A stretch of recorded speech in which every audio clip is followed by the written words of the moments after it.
심지가 견고하다는 건 뭘 의미하는지, 또 어떻게 하면 우리가 심지가 견고한 사람이 될 수 있는지를 생각하려고 합니다.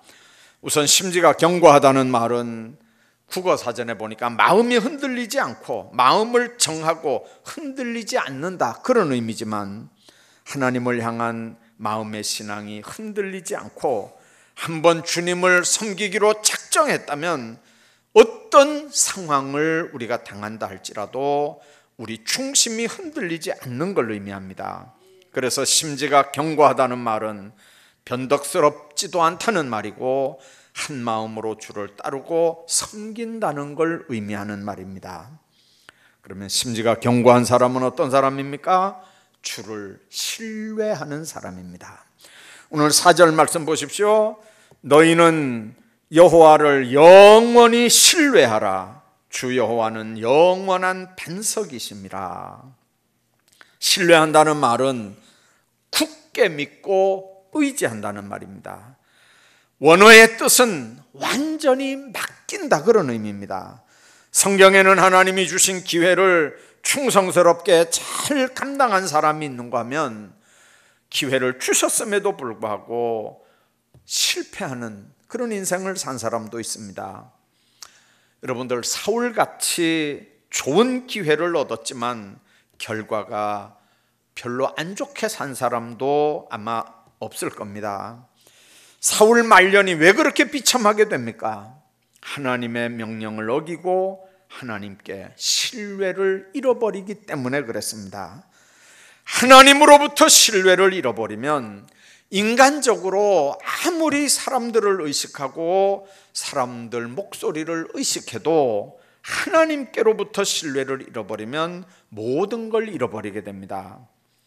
하나님의 신뢰를 받기 위해서 하나님의 전능하심을 인정하고 하나님 앞에 엎드릴 줄 아는 삶, 하나님의 전능하심을 인정한다는 건 하나님의 말씀을 인정한다는 겁니다. 그걸 신뢰한다는 겁니다. 내 모든 질문을 하나님 신뢰하고 하나님 앞에 내려놓는다는 걸 의미합니다. 뿐만 아니라 내 자신의 능력 없음, 힘이 부족함을 하나님 앞에 고백하고 인정하는 겁니다. 그래야 하나님 앞에 교만하지 않을 수 있고, 하나님은 교만한 사람을 신뢰하지 않는다는 걸 우리가 알기 때문에 겸허하게 세상을 살아갈 수 있습니다. 혼탁하고 어려운 시대에 우리가 살아갈 수 있는 능력은 하나님 말씀 순종하고 실천해서 하나님 앞에 신뢰를 받는 그런 삶인 걸 우리가 기억을 해야 합니다. 신뢰한다는 말은 그래서 완전히 하나님께 자신을 맡겨드린다는 말입니다. 사업도 하나님께 맡겨드리는 겁니다. 자녀 문제도 하나님께 맡겨드리는 겁니다. 직장 문제도 하나님께 맡겨드리는 겁니다. 자신의 인생길을 자신이 어떻게 운전해 나가겠습니까? 고해와 같은 세상인데 맡기면 하나님께서 책임져 주시는 줄로 믿습니다. 세상의 모든 건 의지할 것이 없고 또한 유한하지만 하나님은 우리 인생의 반석이기 때문에 하나님은 평강의 하나님을 영원토록 의뢰하라, 그렇게 말씀합니다. 오직 우리가 세상 살면서 의뢰할 분은 주님밖에 없고 그렇게 믿고 사는 사람은 성경에 심지가 고든 사람이다, 그렇게 얘기합니다. 그래서 믿음이 있는 사람은 언제든지 믿음의 말을 합니다. 말하는 모습만 봐도 그 사람이 하나님을 신뢰하는 사람인지 그 사람이 믿음이 있는 사람인지 금방 알게 됩니다. 믿음이 없는 사람은 무슨 일을 만나면 부정적이거나 절망적인 말을 합니다. 불평과 원망의 말을 아주 습관처럼 합니다. 그런 사람들은 기도의 응답도 받을 수 없습니다. 성경은 그런 사람들을 향해서 분명하게 말씀합니다. 내 입의 말로 네가 얽혔으며 내 입의 말로 인하여 잡히게 되었느니라. 잠언 6장 2절의 말씀입니다. 네가 부정한 말을 하고 네가 불신앙적인 말을 하고 네가 불평과 원망의 말을 하고 네가 믿음 없는 말을 하는데 그걸 뒤집어서 내가 복을 내리겠느냐, 그런 의미입니다. 우리 믿음의 말은 하나님의 보좌를 움직입니다. 천군 천사를 움직입니다. 기도의 응답을 가져옵니다. 기적을 체험하게 합니다. 그래서 우리가 무슨 말을 하느냐 하는 건 하나님 앞에 너무 중요한 말이고, 그것은 바로 하나님을 신뢰하는 심지가 굳은 사람들의 삶의 모습입니다. 아프리카의 그리스도인 청년이 고열로 헛소리를 해대고 있었습니다. 너무 고통스러워해서 그냥 그 헛소리를 막 하는데 좀처럼 열이 내리지 않습니다. 유럽에서 온 선교사가 아무리 간호를 해도 도움이 되질 못합니다. 이 유럽에서 온 선교사가 생각을 합니다. 이렇게 고열이 날 때는 무조건 얼음찜질을 하면 열이 내려가고, 열만 내려가면 뭔가 잡힐 것 같은데, 여러분들 아프리카 밀림에서 얼음을 무슨 수로 구합니까? 그러니까 그 환자 청년의 엄마가 선교사한테 그렇게 얘기했습니다. 선교사님, 우리 기도 한번 해봅시다. 얼음이 이 아이를 살릴 수 있다면 얼음 달라고 기도합시다. 근데 선교사가 비웃었습니다. 이 아프리카 밀림에 무슨 재간으로 얼음을 구한단 말이냐. 차라리 하나님이 직접 안수해서 고쳐주는 게 훨씬 빠르지 무슨 수로 여기서 얼음을 구한단 말이냐. 그러니까 엄마가 아주 집요하게 물고 늘어집니다. 선교사님이 그랬지 않습니까? 얼음만 구하면, 얼음 찜질만 하면 이 아이 열이 떨어지고 병은 고쳐진다고 선교사님 얘기했지 않습니까? 그러면 이 병 못 고치는 이유는 지금 얼음이 없어서고, 얼음만 있으면 이게 해결되니까 기도하자고요. 선교사가 아이 엄마 성화에 못 이겨서 하나님 앞에 정말 눈물 흘려가면서 기도했습니다. 간절히 기도했는데 아프리카 밀림에서 없던 사건이 하나 벌어졌습니다. 갑자기 깜깜해 오더니 천둥 번개가 치고 갑자기 그 밀림에 우박이 떨어지는데, 탁구공만한 우박이 그냥 한 3분 동안 막 그 아프리카 밀림에 우박이 내리더라는 거예요. 이 선교사하고 엄마하고 놀래서 밖에 나가 보니까 그냥 탁구공만한 우박이 막 그 밀림을 때리는데, 이 선교사가 회개하면서 이거 하나님께서 이 청년 살리라고 이거 주는 거구나 싶어서 그냥 그릇을 담아가지고 가서 그냥 이 탁구공만한 얼음들을 한 그릇 채워다가 그냥 갖다가 이 청년 머리에 이렇게 얹었더니 그냥 열이 내리니까 깊은 잠에 이 청년이 빠져들어가고 한숨 잔 다음에 이 아이가 툭툭 털고 일어나더라는 거예요. 여러분들, 믿음의 기도는 천재지변도 일으키는 줄로 믿습니다. 하나님이 뜻이 아닌 일을 제외하고 응답되지 않는 기도가 없습니다. 기도가 anything, 어떤 것도 구할 수 있지만 하나님은 everything, 모든 것도 이루어 주시는 하나님인 걸 우리가 믿습니다. 그래서 기도하는 사람은 심지가 견고한 무서운 사람들입니다. 뿐만 아니라 심지가 견고한 사람들은 신의를 지키는 사람입니다. 구약에서 말하는 의라고 하는 게 뭡니까? 다양한 인간관계 속에서 오는 규범을 지키고 마땅히 행할 바를 행하는 게 의입니다. 그렇게 하지 않는 건 악입니다. 불의입니다. 성경에 나타난 부모와 자녀와의 관계를 보면 부모는 자녀에게 의식주를 마련해 주는 것만이 아니라 자녀를 신앙 안에서 믿음으로 양육해야 될 책임이 있다고 얘기합니다. 말씀으로 양육하고 기도로 양육해야 될 책임이 부모에게 있습니다. 그렇게 하는 게 의고 그렇게 하지 않으면 악입니다. 자녀들이 부모를 공경하고 효도하는 건 의요, 불효하는 건 악입니다. 경제적으로 가진 사람이 빈궁한 자에게 갑질하지 않는 것, 손을 펴서 도와주는 건 의요, 손에 움켜만 쥐고 못된 짓 하는 건 악입니다.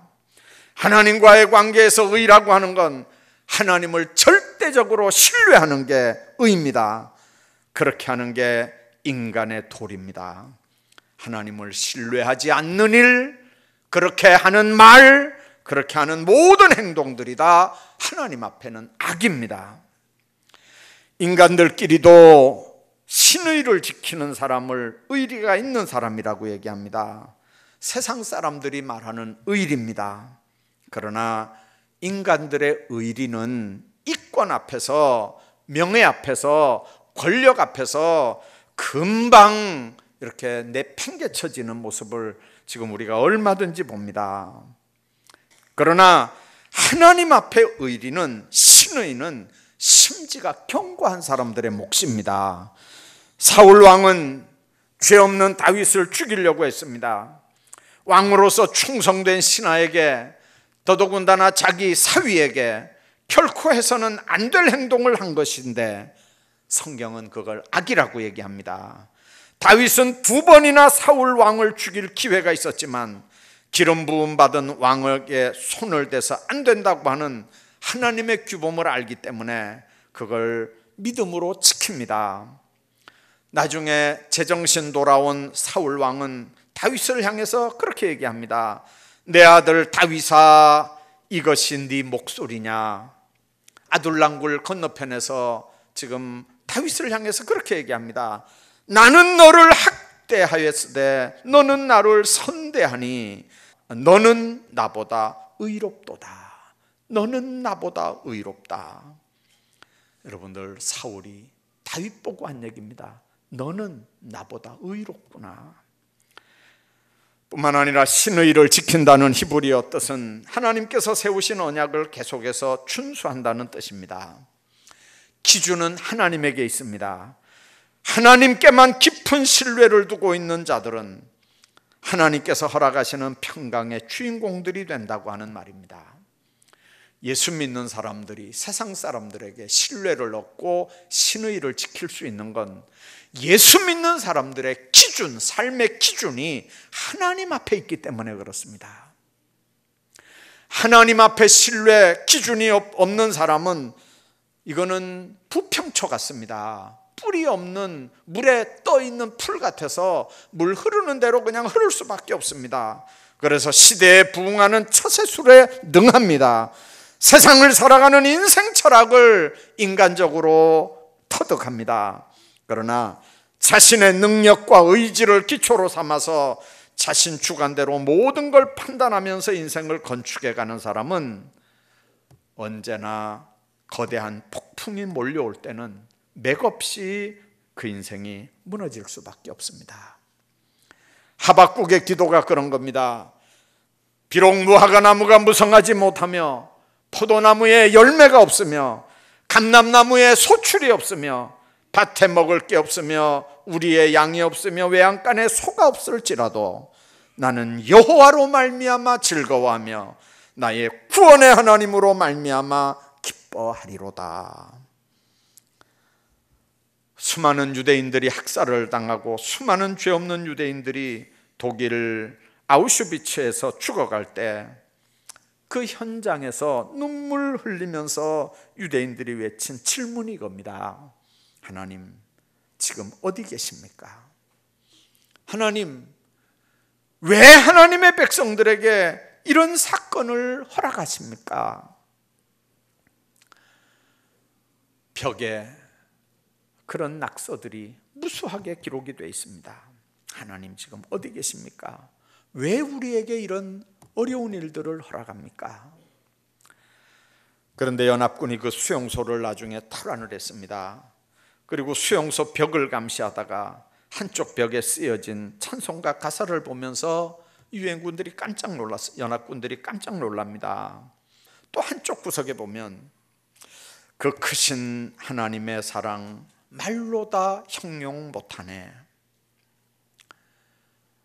그런 찬송도 많이 기록이 되어 있습니다. 여러분들, 그런 상황에서 그 크신 하나님의 사랑, 말로 다 형용할 수 없다. 하나님의 사랑이라고 하는 게 거기서 나올 수 있는 얘기겠습니까? 저주와 지옥 같은 수용소에서 하나님의 사랑이라고 하는 게 말이 됩니까? 그런데 또 다른 벽에는 이런 글자가 써져 있었습니다. 하나님은 여기 계신다. 많은 사람들이 그 어려운 상황에서 하나님 지금 어디 계시냐고 울부짖으면서 불신앙의 말을 하고 하나님 앞에 범죄하는 그런 상황에서도 믿음의 사람들은 하나님이 지금 여기 계신다는 거죠. 내가 환난 당할 때 하나님이 같이 당하고 계시고, 내가 고난 당할 때 하나님이 같이 고난 당하고 계시고, 내가 힘든 이 상황에서 하나님이 여기 함께 계시고, 내가 죽어갈 때 주님도 나와 함께 십자가에서 죽어간다고 하는 걸 믿는 사람들이 그렇게 고백하는 겁니다. 하나님은 여기 나와 함께 계십니다. 심지가 곧은 사람, 그런 사람은 믿음을 지키고 의를 지키는 사람입니다. 주님을 신뢰하는 사람입니다. 그런 사람들 마음속에 하나님이 평강을 허락하신다는 뜻입니다. 그러므로 평강은 죄를 이깁니다. 평강은 나약함을 이깁니다. 평강은 교만함과 게으름을 극복합니다. 평강은 하나님이 주신 거기 때문에 세상적인 것이나 인간적인 어떤 것이 그 사람에게서 절대로 평안을 뺏을 수가 없습니다. 세상 환난 풍파 속에서도 심지가 견고하여 든든하게 세워져 가기 때문에 그렇습니다. 하나님 앞에, 사람 앞에 신의를 지키는 하나님의 사람들 되기를 주의 이름으로 축복합니다. 뿐만 아니라 정직한 사람이 심지가 곧은 사람입니다. 7절 말씀해 보면 의인의 길은 정직하다, 그렇게 말씀합니다. 정직은 타고난 성품이긴 하지만 얼마든지 후천적으로 훈련해서 획득한 성품이기도 합니다. 여러분들, 정직한 건 경건에 포함이 되고 정직하기 위해서는 철저하게 훈련을 시켜야 됩니다. 태생이 타고날 때부터 정직한 아이가 있습니다. 그러나 후천적으로 훈련해서 취득되는 성품이 정직이기 때문에 반드시 정직은 훈련을 통해서 만들어지는 겁니다. 바울은 믿음의 아들 디모데에게 경건해지도록, 정직해지도록 자신을 훈련시켜야 된다고 디모데전서 4장에서 분명하게 얘기합니다. 항해하는 배는 나침판이 꼭 필요합니다. 방향을 맞게 정해놓지 않으면 성공적인 항해를 할 수 없습니다. 권력이나 돈에 의지하던 사람의 배도 부서지고 지식과 경험에 의지하던 사람의 인생 배도 부서집니다. 인생의 넓은 바다에서 부서진 배들 조각이 얼마나 떠다니고 있는지 모릅니다. 성경은 이 배의 나침판을 양심이라고 얘기를 합니다. 여러분들, 철학자 칸트라고 하는 사람은 공중에 별이 빛나는 것처럼 사람 마음에는 도덕율이 빛나고 있다, 사람의 양심이 빛나고 있다, 그런 얘기를 합니다. 도덕률이 바로 양심입니다. 우리 양심은 귀한 거지만 흠이 없이 완전한 건 아닙니다. 언제든지 변할 수 있습니다. 그래서 바울은 디모데전서 1장에서 우리에게 착한 양심을 가지라, 착한 양심, 조건, 제약 없는 절대적인 양심이 뭡니까? 기준이 하나님의 말씀입니다. 우리는 내 양심이지만 내 편을 들려고 하지 않는 내 양심을 회유합니다. 그래서 합리화시킵니다. 양심은 내 양심인데 이건 하나님의 창조 피조물의 형상이기 때문에 내 양심인데 절대로 내 편을 들지 않습니다. 그런데 우리는 그걸 합리화시켜서 양심을 회유시키려고 달려듭니다. 여러분들, 언제나 이 말씀이 우리 삶을 비춰서 성공적인 인생의 항해가 되려고 하면 그 양심의 소리를 듣는 귀가 있어야 됩니다. 어느 장로님이 사장인 중견기업에서 직원을 채용하면서 자격은 남녀 구분도 없고 뭐 군필 이런 것도 없고 그냥 고졸 이상 이렇게 광고를 했습니다. 그런데 수백 명이 지원을 해서 큰 강당에 사람들이 집합이 됐습니다. 시험지를 나눠줬습니다. 시험 치러 온 사람들이 긴장을 해서 모두 이렇게 시험을 치게 됐는데 시험지를 받아들었는데 문제가 딱 3개 나왔습니다. 너무 간단했습니다. 그것도 예와 아니오에 이렇게 체크만 하면 되는 너무 간단한 문제입니다. 첫 번째 문제, 당신은 양심적으로 살고 있습니까? 모든 수험생들이 예상 밖의 문제고 너무 간단하니까 나중에는 어떻게 될 값이라도 무조건 예에다가 다 체크했습니다.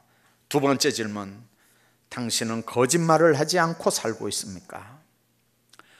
두 번째 질문도 많은 수험생들이 예라고 쉽게 체크를 했습니다.